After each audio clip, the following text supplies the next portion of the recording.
Ar-Rahman. Bagaimana tata cara ziarah ke kubur? Apakah ada doa atau surah khusus yang dibaca pada saat ziarah? Bagaimana dengan kebiasaan menabur bunga dan penyiraman air di kuburan? Ya. Tentu saja kalau yang kita lihat dari hadis Nabi SAW, beliau sering berziarahi Baqi di hari Senin dan Kamis, kuburan para sahabat.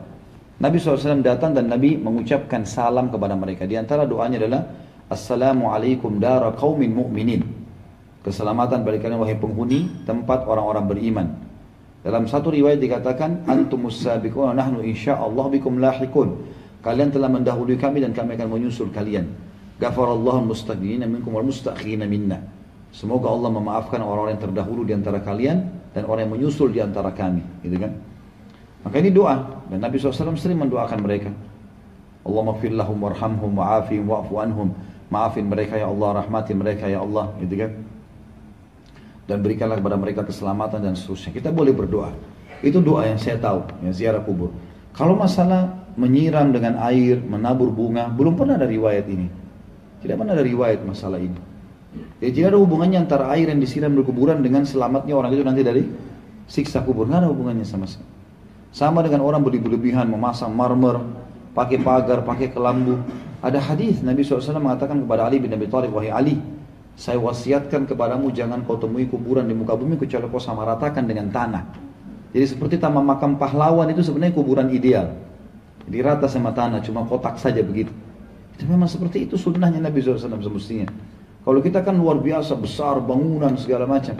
Ada riwayat lain yang kata Nabi SAW,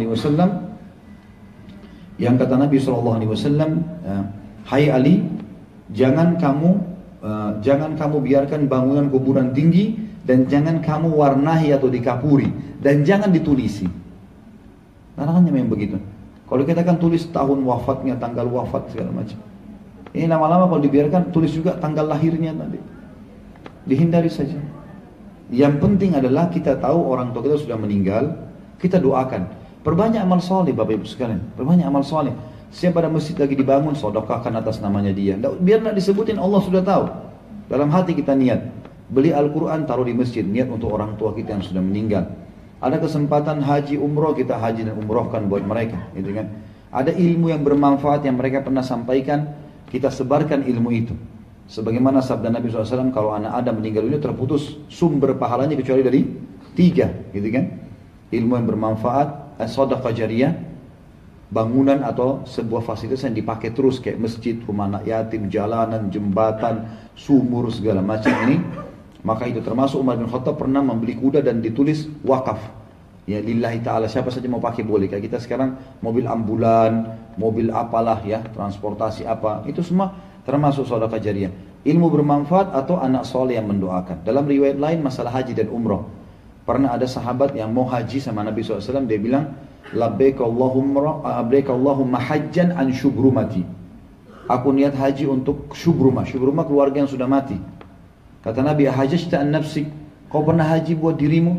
Dia bilang, belum ya Rasulullah. Kata Nabi, huj an nafsik, thumma huj an syubrumati. Haji dulu buat dirimu, baru haji buat kerabatmu yang sudah meninggal. Berarti boleh kita kerjakan. Nah, batasi diri kita di amal-amal ini yang pernah Nabi perintahin. Cukup untuk itu, gitu kan. Allahu a'lam, itu yang kita tahu.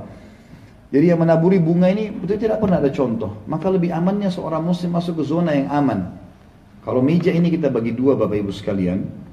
Zona aman dalam ibadah yang ada perintahnya, ada contohnya. Aman. Bapak Ibu ada contoh kerjaan, tidak ada kita tinggalkan. Zona yang tidak aman adalah zona yang menebak-nebak. Oh ini kan baik. Yang penting baik. Bisa diterima bisa enggak loh. Berarti nebak-nebak. Kenapa kita masuk ke zona ini? Buang-buang waktu dan umur kita dan uang kita gitu. Untuk apa? Tapi sekali lagi, kalau tetap ada yang mau buat silahkan saja, gitu kan. Sebab kadang-kadang kalau kita tidak ucapin kalimat yang terakhir ini nanti dikira kita larang-larang segala macam. Sudah disampaikan, cerna, kalau masuk akal terima, enggak ya enggak masalah. Ya, orang yang mau terima silahkan, tidak mau terima ya. Allah mengatakan faman syaa'a falyu'min wa man syaa'a falyakfur. Yang mau beriman silahkan, yang tidak mau yang mau kufuri silahkan. Gitu kan? Karena kalau ada orang subhanallah, masa sih tabur bunga aja enggak bisa, siram air enggak bisa. Loh Rasulullah enggak kerjain. Masalahnya kita punya panduan kan, suri tauladan kita. Lebih baik uang yang kita pakai beli bunga, beliin Al-Quran, sedekahkan di depan kuburan sama orang miskin, niat untuk orang tua kita. Sampai tuh, gitu kan. Itu jauh lebih baik. Ar-Rahman